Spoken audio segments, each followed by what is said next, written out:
Corona virus के शुरुआती मामले चीन के वुहान में पाए गए थे, इसलिए कई लोग इसे चीनी वायरस कहने लगे। इस पर चीन ने आपत्ति जताई। इसी तरह जब साउथ अफ्रीका, ब्रिटेन, ब्राजील और भारत में कोरोना के नए वेरिएंट मिले तो इन्हीं देशों पर नामकरण किया जाने लगा। इंडियन वेरिएंट बुलाए जाने पर भारत ने कड़ी आपत्ति जताई। इसके बाद विश्व स्वास्थ्य संगठन यानी WHO ने कोरोना वेरिएंट के नामकरण के लिए नए सिस्टम का ऐलान कर दिया। WHO ने कहा यूके वेरिएंट को अल्फा, साउथ अफ्रीका वेरिएंट को बीटा, ब्राजील वेरिएंट को गामा और भारत के वेरिएंट को डेल्टा नाम से पुकारा जाए। इसी तरह जैसे जैसे नए वेरिएंट मिलते जाएंगे उनके लिए अन्य ग्रीक अल्फाबेट का इस्तेमाल किया जाएगा। अल्फा, बीटा, गामा, डेल्टा ये नाम आपने पहले भी कई जगह सुना होगा।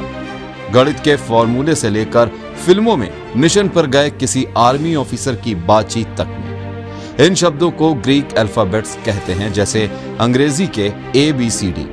वैसे ही ग्रीक भाषा में इतिहास, खोज, धर्म, दर्शन, गणित, मेडिसिन और विज्ञान की पढ़ाई के तार ग्रीस से जुड़े हुए हैं। उस दौर के चलन का आज भी दुनिया पर गहरा असर दिखता है।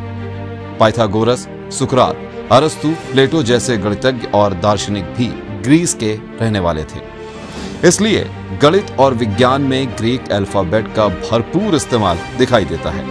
त्रिकोण, graph, plasma, physics, brain wave, airplane के एंगल, रेडियो एक्टिव किरणें, थर्मोडायनेमिक्स में heat capacity ratio, percentage error, mechanics, chemistry, geometry, Pythagoras, calculus वगैरह में अल्फा, बीटा, गामा, डेल्टा का इस्तेमाल होता है।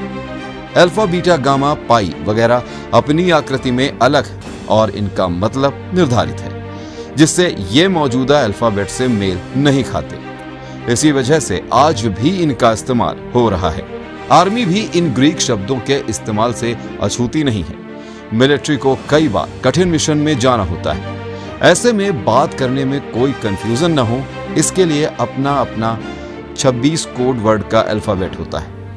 इस मिलिट्री अल्फाबेट को इंटरनेशनल रेडियो टेलीफोनी अल्फाबेट भी कहा जाता है, जिसे इंटरनेशनल सिविल एविएशन ऑर्गेनाइजेशन ने तैयार किया है। इससे फोन पर बात करने में उच्चारण की समस्या नहीं होती। जैसे अगर फोन पर बताना हुआ कि हमने DMG पहाड़ी पर कब्जा कर लिया है, तो मिलिट्री फोनेटिक अल्फाबेट में कहेंगे हमने डेल्टा माइक गोल्फ पहाड़ी पर कब्जा कर लिया है। मिलिट्री अल्फाबेट के कुछ नाम हैं अल्फा, ब्रावो, चार्ली, डेल्टा वगैरह। आपको जानकर आश्चर्य होगा कि इक्विटी म्यूचुअल फंड्स में अल्फा का अक्सर जिक्र होता है। यह एक तरह का पैमाना है। इससे पता चलता है कि आपको अपनी स्कीम से कैसा रिटर्न मिल रहा है। इससे निवेश के फायदे या नुकसान में होने का पता चलता है।